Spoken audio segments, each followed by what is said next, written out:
Well, it all started when I was born in Danville, Kentucky. I was born in Danville, Kentucky. So you can call me I guess a bar hopper or something like that. You know, this little house set up on the hill. And one day, Kelly got in Dad's car, took it out of the gear. It was gear shifter. Some way he knew he'd take it out of the gear. And the car rolled down the hill, all the way down, and Kelly made somebody turn and run it right across the gravel road. And there the car sat, the back wheels down in a ditch on one side, and the front end sitting up on a part of the gravel road. So it stayed that way till Dad came home. And anyway, that was one thing we had. Fifth grade, Dad bought a farm, 200 and some acres over by Huntsville. That's about 10 miles away. So we moved out there on the farm. And the old farmhouse, the first winter there, why Kelly and Royce and I always slept in the same bed. And Royce was always in the middle. He was a little baby. And Kelly pulled the cover over on one side, I pulled the cover on the other side.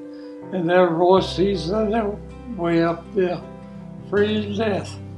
We woke up one morning and there was snow all over the floor of that bedroom, and up on the foot of the bed. We really had a blizzard and piles of snow. Snow was about 2 or 3 foot deep outside. And anyway, Mother came in there to get us.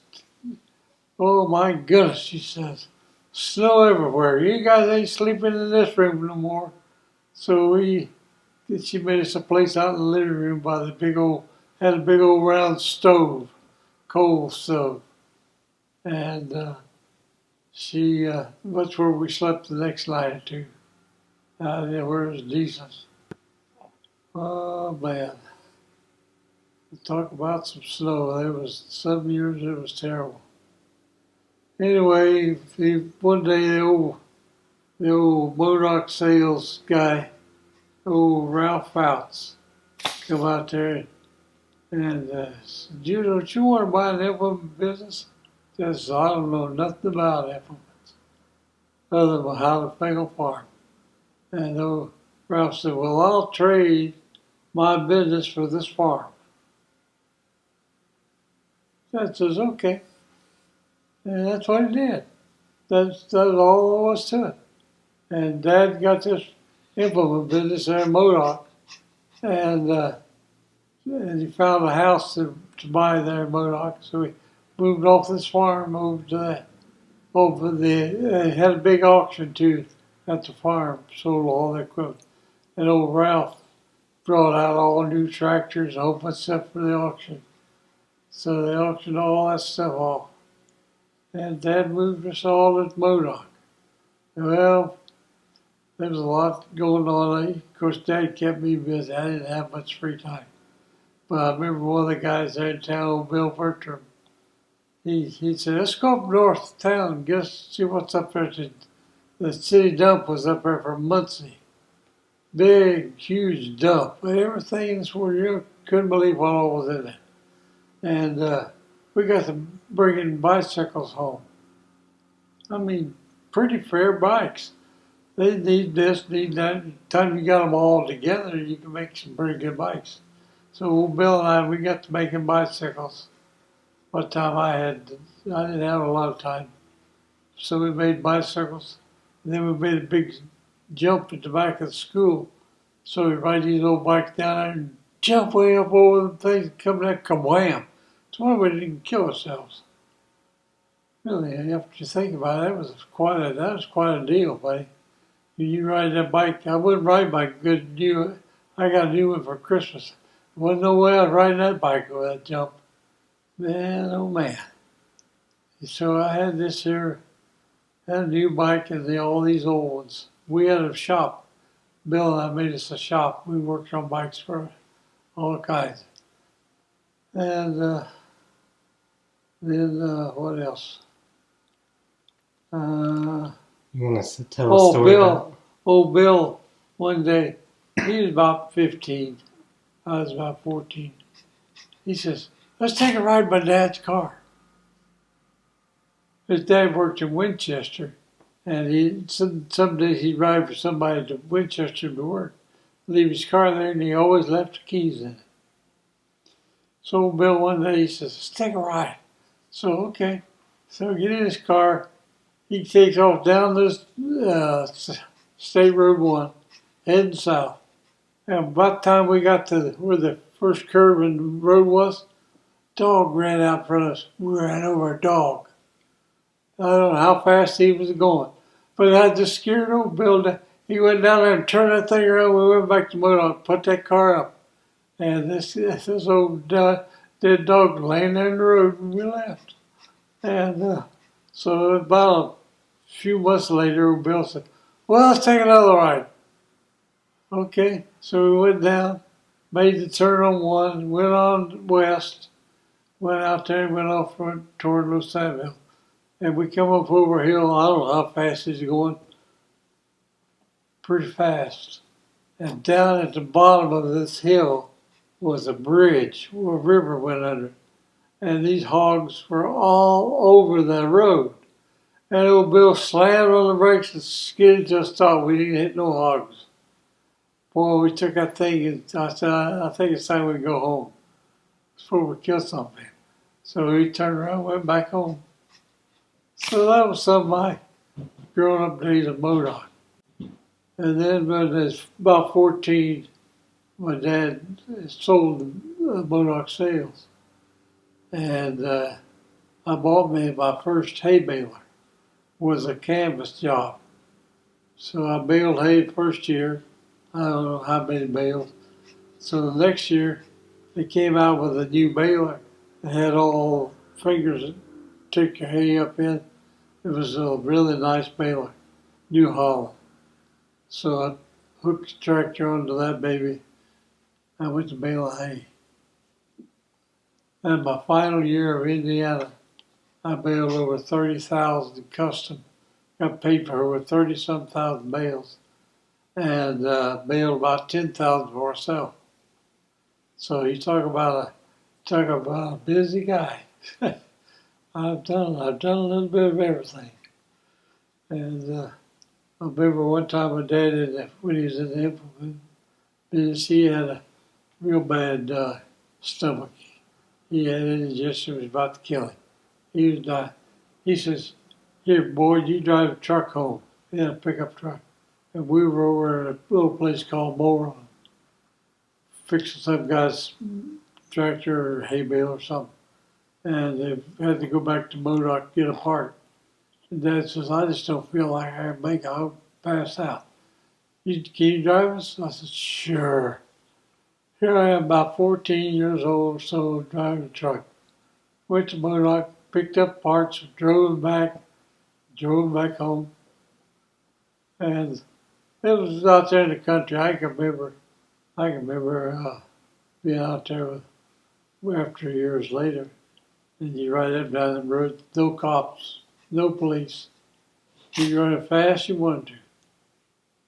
Big cornfields on both sides of the road and all this and that. I took Mother to the hospital for Jeff, and she labored and labored and labored all night long from about 1, 2 o'clock till the next morning. And then Dad called me. He says, "Hey, the hog prices really went up 10 cents a pound." "Really? I'll be home in a little bit." So I went home and sold a big old load of hogs. I got more than enough money to pay for Jeff's birth. And when I got back to the hospital, she still hadn't had Jeff. So after a while, Jeff was born. And I'll never forget the doctor, old Dr. Schellenberg. He says, "Everybody needs to ride in an ambulance while they're still alive." And so this guy in Modoc, the ambulance trainer, he come over to Newcastle Hospital, picked up Jeff, mother, and Grandma Addington, and drove them back to the house, back there to Modoc. And so that's where Jeff was born, in Newcastle, Indiana. And he got to ride home in an ambulance. Yeah, I remember the first place we lived. We had a big chair about like this one here, maybe a little bigger. I don't know. Anyway, Mother and I could sit in it together, and guess what was in between us? Little Jeffy. So one day, Dad come over. He was over, and I was loading up a load of corn, picking corn, and he was sitting there. He's about fell off the wagon. I grabbed him. I said, "What's the matter?" He says, "I don't know. I just passed out." I said, "I'll tell you what, Dad. Go to Muncie, put all the places up for sale, all the stuff.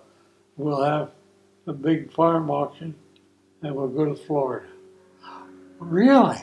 Boy, you ought to see him. He got with it, sold those farms, and took 2 auctions to auction all the junk off. We had 5, 6 tractors, all kinds of farm equipment, everything in the world. And he bought all this furniture, auctioned off everything. I auctioned off mine and everything. And put one little stuff in a trailer and moved to Florida. 1957. January 1957.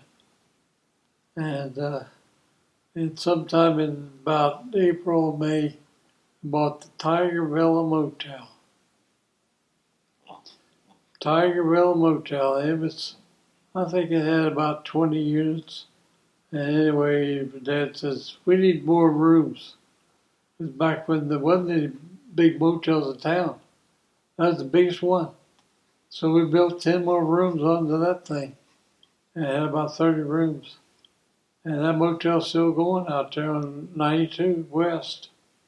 Came back and what did I do? I went back to the motel business. That's why I came back.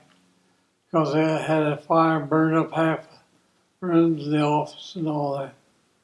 And he didn't have no money to build anything else. So we got rid of him and they got money and built the motel back, put a restaurant in it, and had a little more headache. And put this restaurant on. I always had breakfast there and lunch for people. I never did open up in the evening. The Red Barn restaurant was right next door. That was old Farmer Jones. And talk about steak. Man, he'd bring in a whole load of beef, the quarters hanging up, and he'd pile them up out in his back room in his restaurant. And I remember I was over one day, one of the old cooks wanted a pan that was way up high on a shelf above all this beef. How did he get the pan? He climbed up the beef with his feet. I said, "My goodness." And he processed all his own beef and steaks. He had a well-known steakhouse, old Farmer Jones. And so they ran that next door to the motel. So I never did open in the evening with my restaurant. I just opened up morning and the noontime. Remember one time a guy came in, a dude, he wanted a hamburger. He says, I want you to fix it like I want it. I said, okay. He says, lay it on the grill, put it on the bun, that's that. I laid the thing on the grill and we got the bun. He says, you're already taking too long. He ate this dumb hamburger raw almost. Golly. I said, I don't ever want one of those things. But anyway, I stayed in the motel there had about 11 years of it. And then 65, 6, there, I got out of the motel business. Had a big swimming pool. Every night go up there and clean that pool. Have bugs and everything swimming. You have to dig them all out. And had a big yard. and big ride boards. It was Jeff and Jay both would get on that mower and ride while I was mowing. And went on down to Plateau. Got that place down there. And so I had to have something to do. I had a friend, it was a salesman for Sears, all their buildings and fences. So he talked me into doing that. I did that with Jeff and Jay while they were in high school. And both those boys, we just put up buildings. On our way to putting up the buildings, they had these screws and had these rubber tabs put on the screws to put in the buildings. So Jeff and Jay on the way to put up the building, they were putting these rubber tabs on all these screws. So when we got there, we were ready to go. Well, one winter, we had a job come up. These people wanted a building for Christmas. It was a Christmas shed.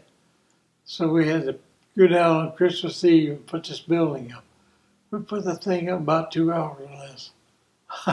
Boy, we were putting screws in like crazy. And then we headed back to the house. But anyway, that was fun years. Oh, it was about 2 or 3 years with the boys. And then after that, Kelly and Royce, we decided to get in the semi-trailer business.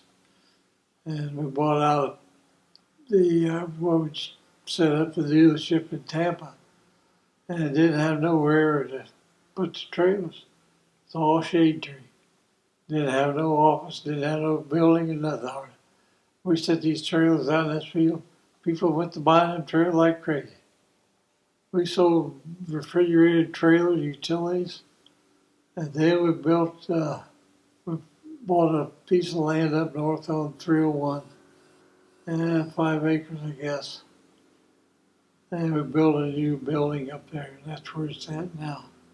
And stayed up there about 11, 12, 13 years. And a guy came along, wanted to buy the business. Kelly, he was ready to sell. He was like Dad, there wasn't nothing he wouldn't sell. So we sold all out, and the guy bought, he come in, went to run it. And it was less than 6 months, the guy didn't have no money.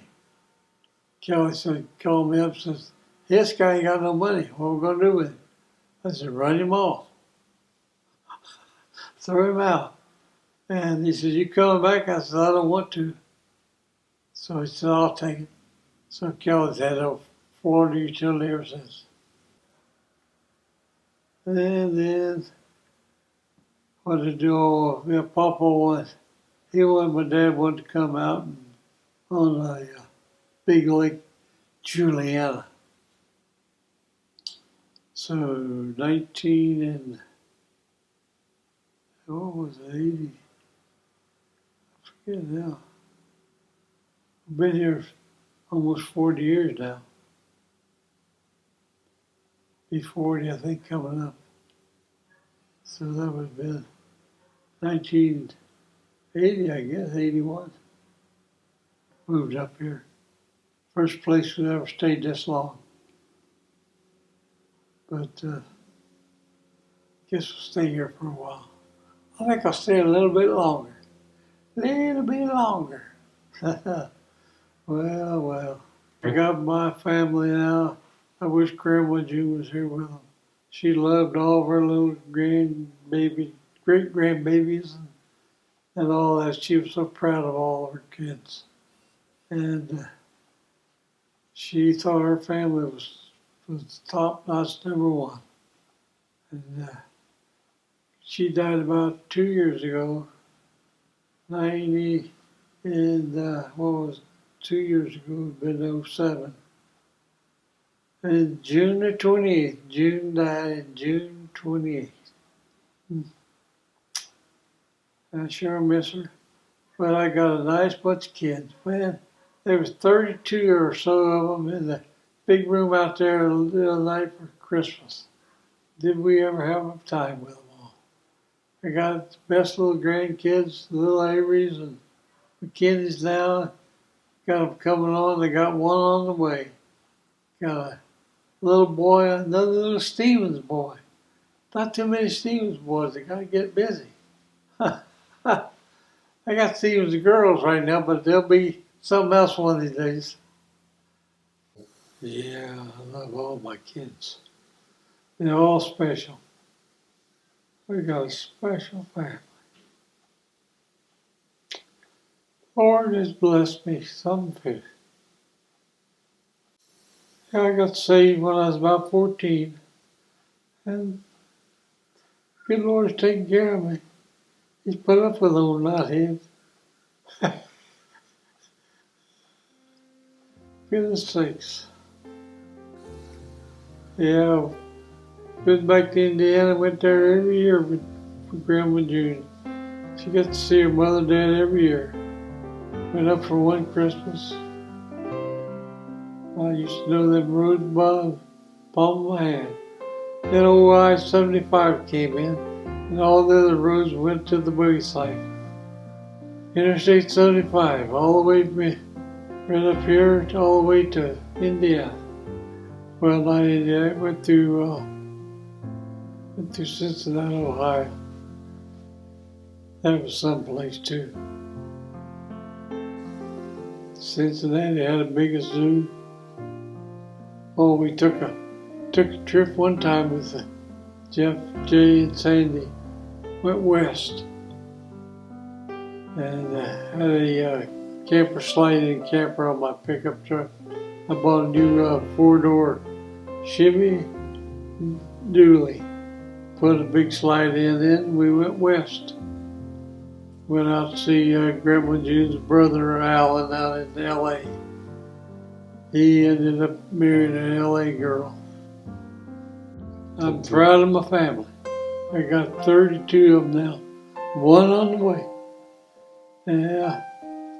Hopefully I can, one of these days I'll get to walk around and play with them. All of them, all of them are number one. Nobody's got no problems. That amounts to anything. All good Christian people. Pray they all stay that way. Which they will. They've taken after their Grandma June.